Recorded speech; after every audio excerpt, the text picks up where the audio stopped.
हम तमाम परसाई पूर्वी के जनता मालिक से हम यही आह्वान करना चाहते हैं कि ऐसा कैंडिडेट को आप वोट दीजिए जो आपको मान सम्मान को आगे बढ़ावे, जो आपको इज्जत आबरू को रक्षा करे, आपके विकास में सहयोग करे और एक दूसरे को मतलब लड़ावे नहीं, एक दूसरे को मतलब क्या कहते हैं किसी भी बिंदु पर लड़ने झगड़ने से बचावे, आपकी मतलब मानसिक संतुलन और पॉकेट के भी खर्चा आपको बचावे और सबको इज्जत करे, सबको प्रतिष्ठा दे। यही हम कहना चाहते हैं। सर, आप ये जो प्रेस वार्ता रखे हैं, अपना परिचय देते हुए प्रेस वार्ता क्यों कर रहे हैं ये बताइए। सर्वप्रथम हम आप लोगों को धन्यवाद ज्ञापन करना चाहेंगे कि इतना सुदूर एरिया में भी आप लोग ग्राउंड रिपोर्टिंग कर रहे हैं, धूल डस्ट को खाते हुए आपने यहाँ तक आए और जनता जनार्दन से लेकर के सारे प्रतिनिधियों से रूबरू हो रहे हैं, इसके लिए आपका आभारी हैं और संपूर्ण परसाई पूर्वी की जनता के गार्जियन होने के नाते आपको धन्यवाद। यह प्रेस वार्ता इसलिए कर रहे हैं कि ताकि हमारी जनता जनार्दन जाने कि हमारे मुखिया जी के द्वारा हम लोगों का अभी तक क्या मान सम्मान मिला, क्या विकास हुआ, आप लोगों की इज्जत आबरू की रक्षा किए या नहीं, आप लोगों के दुख सुख में खड़ा उतरे कि नहीं। तो मैं बताना चाहूँगा कि सर्वप्रथम 2016 में जनता जनार्दन के मतलब आह्वान पर मैंने हमारी पत्नी जो वर्तमान में मुखिया है रूबी कुमारी, उसको पंचायत परसाई पूर्वी, इस परसाई पूर्वी की जनता जनार्दन के द्वारा कैंडिडेट बनवाया गया और जनता जनार्दन के आशीर्वाद से वह विजय भी हुई। विजय होने के बाद हम लोग अपना परसाई पूर्वी के जितने भी मतलब क्या कहते हैं विकास के कार्य थे, उसके मान सम्मान के कार्य में, उसके इज्जत की आबरू के रक्षा के कार्यक्रम में हम लोग लगे और गिनती कराने लगेंगे तो बहुत देर हो जाएगी। जब हम चुनाव जीते तो परसाई पूर्वी ही एक पैसा पंचायत है जहां 100 फीट भी ढलाई नहीं था। चुनाव से पहले चुनाव जनता जनार्दन के द्वारा जीतने के बाद मैंने ठान लिया कि कोई जाति धर्म नहीं, सारा जाति धर्म मिलकर के हमको चुनाव जिताए हैं। उसकी विकास कैसे हो, उसकी मान सम्मान में कैसे बढ़ावा दिया जाए, उसकी इज्जत आबरू की रक्षा कैसे किया जाए, इस पर मैंने फोकस किया और निरंतर अभी तक करते आ रहे हैं। अच्छा सर, ये आपका पंचायत लास्ट पंचायत है जी, पंचायत संख्या 18 परसाई पूर्वी पंचायत है जो खटौना प्रखंड के लास्ट पंचायत में गिनती आता है। और हम लोग जो यहाँ से चल के आए हैं तो आपने एक बात कही है कि धूल मिट्टी खाते हुए यहाँ तक आए हैं। हम लोग को भी लगा कि हम लोग प्रखंड मुख्यालय से बहुत दूर आए हैं।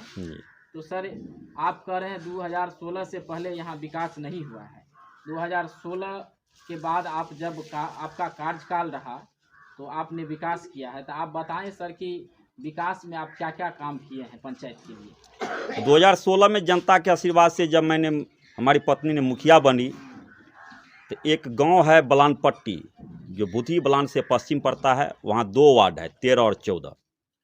13 वार्ड एक ऐसा वार्ड है जहाँ पर किसी बेटी की बहन की शादी होती थी तो डोली अपने घर से नहीं निकलता था।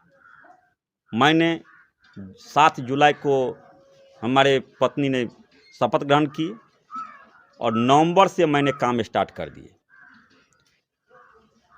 1.5 महीना मैंने 22 योजना किए हैं बलान पट्टी के 13 नंबर वार्ड में। 1.5 महीने में 22 योजना, ताकि वहाँ पर बहुत सारे मतलब सड़क की मतलब उलझन भी थी। उलझन जो सामंजस्य के अभाव के कारण, उसके सूझबूझ के कारण बहुत सारे जनता जनार्दन जो है सो सड़क को अवरुद्ध कर दिए थे। सारे ग्रामीण को बैठा करके सारे बिंदु पर चर्चा करके उस रोड को अतिक्रमण से मुक्त कराए और उसके बाद कार्य करना प्रारंभ किए। 22 योजना करने के बाद हमको दिमाग में आया नहीं, यह तो एक कच्ची सड़क बनवाए हैं, इसको ढलाई में परिवर्तन किया जाए ताकि वर्षा के आवर में उन लोगों के घर से निकलने में कोई कठिनाई न हो। हमारे माननीय आपदा प्रबंधन मंत्री साहब उस टाइम में थे लक्ष्मेश्वर बाबू, उनका भी सहयोग अपार रहा। पग पग पर दिशा निर्देश देते रहे और हम दिशा निर्देश लेते भी थे। सर को कहे कि सर आपसे प्रार्थना है, विनती है कि हम लोग सुदूर गांव देहात का पंचायत है, इसमें विकास बहुत दूर दूर तक कहीं भी दिखाई नहीं देता है। आपका आशीर्वाद हम पर।